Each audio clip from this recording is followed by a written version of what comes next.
There's that as well. Before we leave quickly on this Isak thing, I've not actually spoke to both of you about it, but what's your perception of how all of this has been handled? Not whether he'll make a good signing, etc. How do you perceive the way that this Isak business, from the conception of it to right now, has been handled? I think it's a mess. I can't lie. It is a mess, and I think it's what happens when a striker wants out.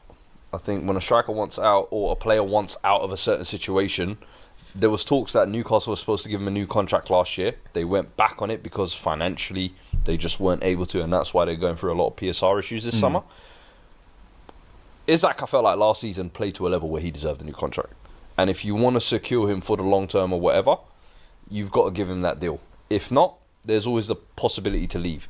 I didn't expect Isak to throw his toys out of the pram, not turn up to training. Got 3 years left. Bro went back to his ex-team and started training with them. I said, Sociedad, you're villains for facilitating that as well. So that's the part that's caught me by surprise. I didn't know Isak had that that in him, especially when you won them their first trophy. They've warmed to you in the way that they have. Now I feel like Newcastle fans have pretty much washed their hands off him. He now has to leave, essentially, because otherwise... I mean, he has to, because he's refusing to... He's saying that he'll never play for them again, and that's insane. Like, my only thing is that I think that's a bit of a spit in the face. Yeah, my opinion is like both. Okay, listen, I think Newcastle need to be able to have the opportunity to get as much money as they can for him. I do think Liverpool. I mean, what Liverpool offered initially is not a record fee, so they got to get at least a record fee for him. That's true. But my thing is, so let's say their valuation was 150 million or whatever. Let's say. Find a middle ground, 130 million or something, and let him go, right? My thing with Isak is that at least let them get that opportunity. I said the same thing with Wissa. Wissa scored 19 Premier League goals. Do you know what people do for 19 Premier League goals? Newcastle offered 25 mil, and you went on strike. I'm like, 25 mil? Not even a 40 mil? Not even a 40. Give Brentford a chance to make some money, bro. Not even undisclosed. Give them some chance to make money. So Newcastle are always trying to get their fee. Yeah. My thing is like, what happened to the days of just handing my transfer request? I'm still going to play. You forfeit the incentives, that's why. Okay, fair enough. But I don't know. This whole everybody's just not on strike is a bit mad, isn't it? Like, but...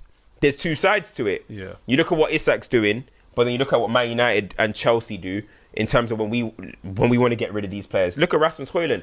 We said we're not even going to put you in the squad, but you can come to the game if you want and stand in the tunnel. Wait. But we are forcing you out of this football club. Jadon Sancho doesn't have a squad number. No, but Sancho's a very unique situation, so I don't mind that one, right? No, but he doesn't have a squad number. But that's a unique situation. Yeah. But Anthony, we just exiled him. Malacia, exiled. You know what I mean? These men might want to stay. Rasmus Højlund is begging to stay. And we're saying, get out. You know what I mean? So when a football club want you out, they will get you out. Yeah. So on the flip side, Isak is wrong in a way because you signed that contract. No one put a gun to your head. Yeah. But hey, when a football club want to do it, they'll do it.